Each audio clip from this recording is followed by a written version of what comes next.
Hello all of you. In this tutorial we are going to study basically different type of keys.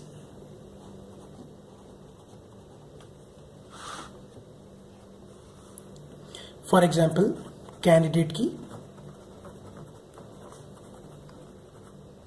primary key, foreign key, super key, alternate key. To begin with, we will take the candidate key. In order to study candidate key, we should be familiar with the concept of table or a relation. Table is a combination of rows and columns. We all know that.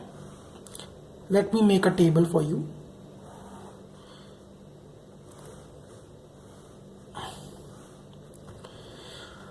In this particular table, all the horizontal portions which I'm marking right now are known as tuples or rows or records.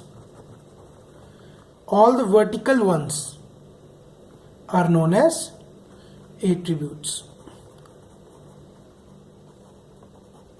or columns.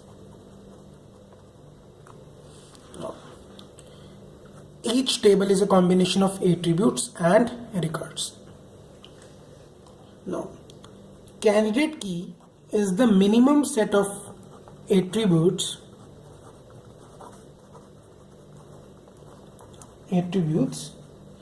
used to uniquely differentiate record of the table. That means that given set of attributes, it can be single attribute or a combination of various attributes, minimum set of those attributes through which we are able to recognize a particular record uniquely. That means we are able to distinguish each record separately, uniquely, is a candidate key. Now, to make it more clear, let's take an example. Now, consider table 1. I have already filled in the values.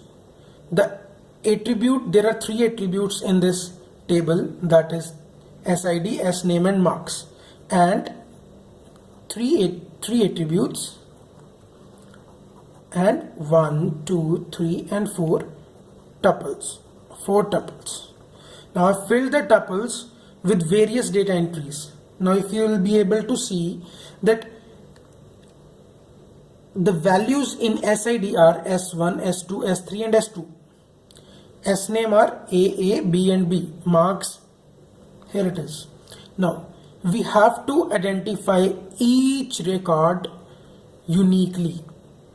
Can we do it with the help of SID? S1, S2, S3, S2 again. Due to this value, there is a redundancy. So we are not able to distinguish this record, these records with the help of SID alone. Similarly, there is redundancy in SNAME, in marks as well. So we need to club minimum 2 attributes to form a candidate key for this particular table. Now, let us see if the combination of SID and SNAME works. SID and SNAME gives S1A, S2A, S3B and S2B. Now, S1A is different from S2A, is different from S3B, is different from S2B. Now, we are able to distinguish each record of this table uniquely with the help of combination of these 2 attributes. Hence, this is the candidate key for this particular table. And yes, according to the definition, the attributes should be minimum set of attributes.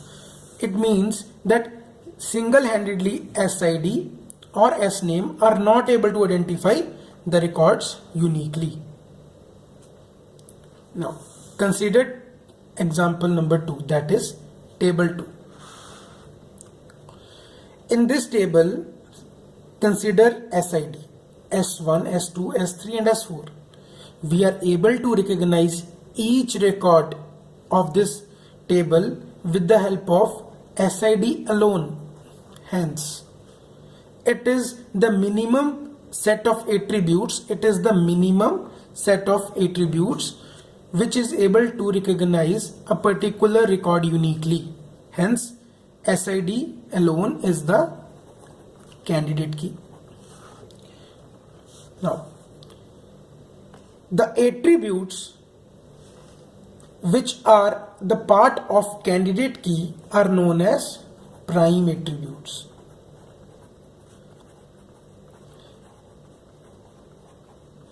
That means all the attributes which are participants of the candidate key are known as prime attributes. In this case, SID and SNAME are both prime attributes.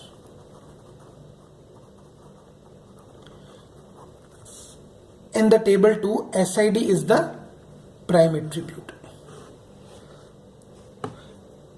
Thank you, and in the next video we are going to discuss about primary key, foreign key, super key and alternate keys. Now we will take certain examples of candidate key to explore the details. Thank you so much for watching this video.